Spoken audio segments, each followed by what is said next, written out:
چې زموږ کور کې تعویذونه ډېر راوځي او خلکو راته خورین دي دا وایي نو خلک زموږ کور ته راځي نو هغې منې کولی نه شو داسې وظیفه راته وښیي چې د دې د شر نه مونږ بچ شو. دا وظیفه به بار بار خلک تپوس کوي چې په ما باندې جادو شوی دی، سحر شوی دی، کور کې تعویذونه راووتل.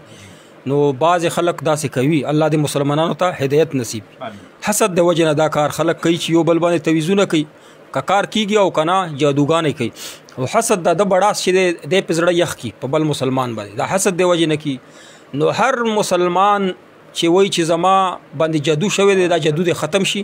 چا باندې جادو وشي نو جادو دې ختم کړي، تر هغې پورې د بیمارۍ علاج هم نه کېږي. ښه جادو به اول ختمه چې نظر والي اول به نظر بد نظر چې دا نظر بد علاج کوي، یعنی دم به کوي، هغې نه بعد به علاج کوي. نو ټول هغه ملګري چې چا باندې جادو شوی دی یا د جادو علامات دي، علامات یې غټ غټ دغه هم دي پکې چې لمونځ کوي او دس کوي، دینداري وي، خو په کور کې مسایل راځي، ختمیږي نه. او ځینې خلک داسې چې مازدیګر ټایم کې پې خفګان راځي، هسې پې خفګان پې راځي. نو بهر صورت چې چا دا شک دی چې په ما باندې جادو شوی دی یا وایي چې ما باندې جادو ونشي، نو دې دپاره ابن کثیر لیکلي حدیث کې راغلی دی چې سورة البقره تلاوت به وکړئ. سورة البقره تلاوت چې په کور کې کله کله کوه، هفتې کې یو میاشت کې.